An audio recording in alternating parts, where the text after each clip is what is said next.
Okay, this is what an exam question on a binomial could look like. How do I know it's binomial? It doesn't say in the question.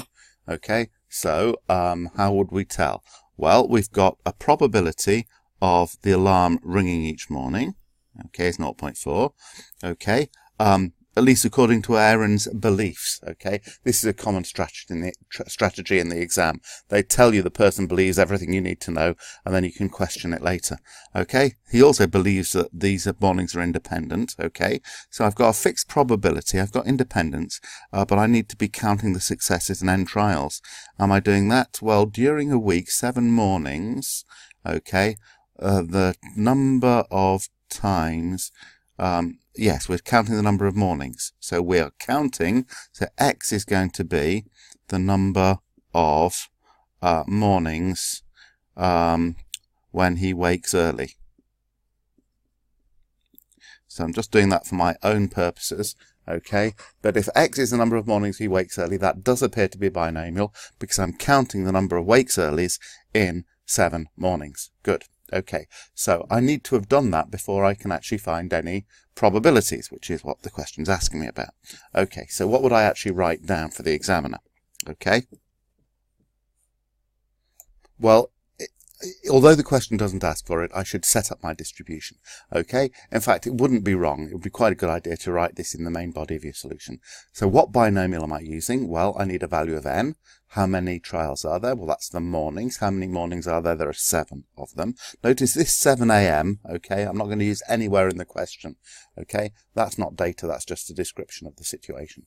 But n equals 7 comes from the fact that a week has got 7 mornings in it. And then my p-value, what's the probability? I'm counting how many times he wakes early. Yeah, and the probability of that, check it does correspond. Yes, is 0.4.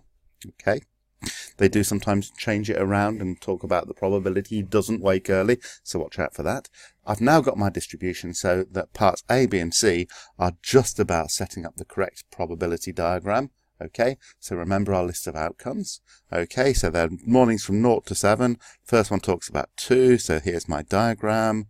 Okay, 2 or fewer mornings, so it's allowed to be 2, it could be 1, it could be 0, can't be any of these. So I just need an inclusion box, so I want the probability of X being less than or equal to 2, and this is directly from your calculator. Okay, so my N is this 7, my P is 0.4, here they are, and X is 2, because I want to be less than or equal to 2, press equals, and we get the answer, which is that probability there. 0.4199. Okay, on to the next part. Part B is more than 1 but the fewer than 5 mornings. So which ones can I have? I can't have 1 because it's got to be more than 1. Could be 2. Fewer than 5, it can't be 5 or these. Can be 4. So my inclusion box is like this. And I need to get rid of these pesky crosses. So I need to do the probability, and we write this down. Probability of being less than or equal to 4 for the big box. And the little box is the probability of X being less than or equal to 1. Do those two probabilities and take them away. X is 4. We get this. For less than or equal to 1, we get this. Take them away. Here it is. This is what we get. So our answer is that number there.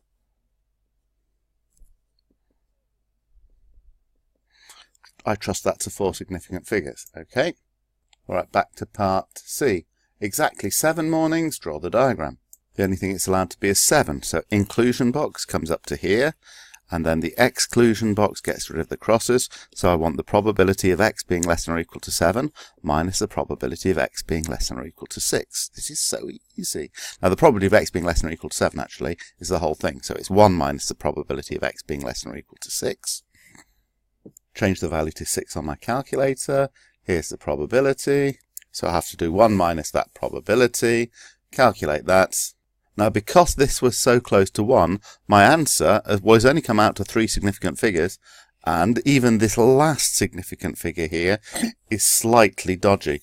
If I check it here, this one went on 1.6, so this would have actually been 3.84, so actually this is correct to 3 significant figures, which is normally going to be enough. 4 would be even nicer.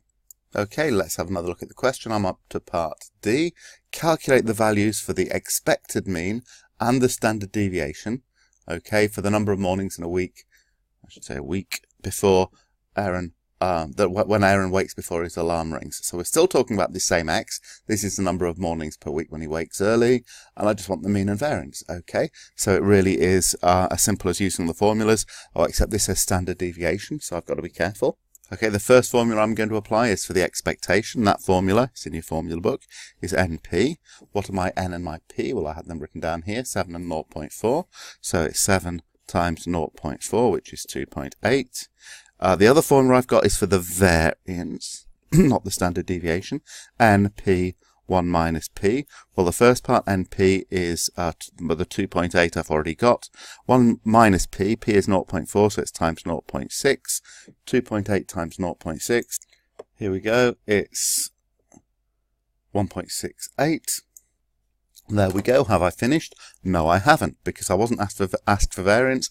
I was asked for, check it out, standard deviation. So important to underline what you want.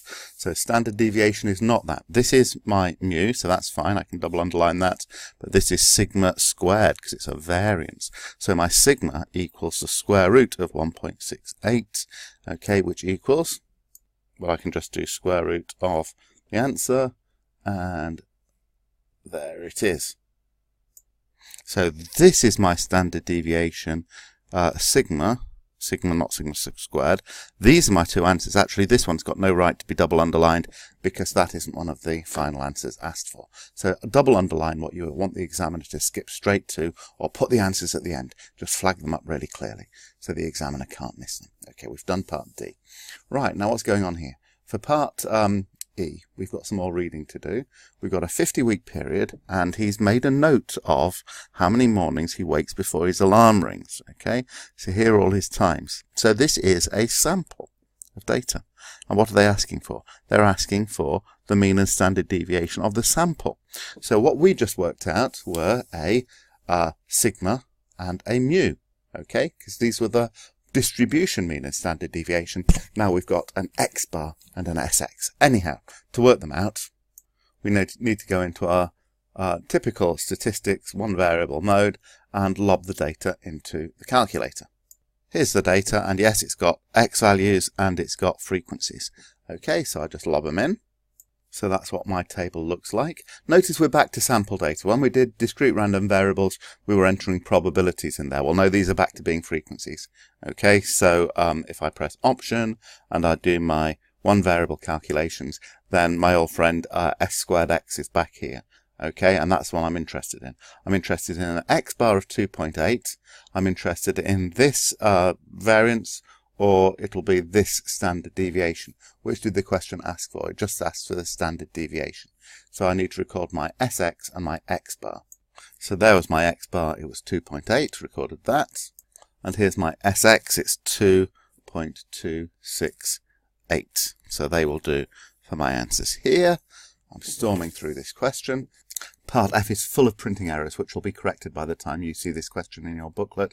Anyhow, we've got to state whether the answers to Part E are in support of Aaron's beliefs to begin with. So do you remember they told us that Aaron believes all kinds of things that were useful for setting up a binomial distribution? I'm now calling them into question. Well, what do I look at? I've got a theoretical mean mu and a theoretical sigma, okay, and I've got an observed sample mean X bar and a sample standard deviation. So I'm going to have to go back and finish reading the question in a minute, but I can see that the things I'm comparing, okay, mu equals X bar. Now that's amazing. You wouldn't really expect your sample mean ever to actually be spot on equal your population one. These are if these were just a near miss, I'd say they were near enough equal, but they're actually equal.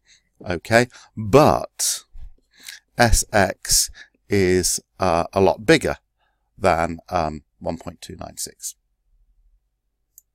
Okay, are these comments enough? Well, no, not even on the basis of these comparisons, because you must quote the figures. Show the examiner what figures you're actually making the claims about. Okay, so what should I say about these comparisons? Well, if I was only making one comment, I'd say that overall the model isn't a good match for the observations, okay? Because although the means match, this is not a good match. However, I think I can actually comment separately on Aaron's two beliefs. So his first belief, okay, is that the probability is 0.4. Now, if that was wrong, okay, then the means wouldn't match, but the means are spot on. So the probability of 0.4 seems likely to be true. So here's how I express that, okay? All right, I caught myself out. I mustn't say likely to be correct that p equals 0.4 because that's not in context. I'm afraid I have to spell it out in context, okay? So that's his first belief. The second belief was that they were independent. Now, if the probability, if everything else is right for a binomial, but the standard deviations don't match, it's probably because they are not independent.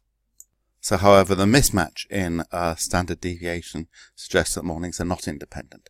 Okay, so I've made a good link there between the mismatch in standard deviations and this conclusion.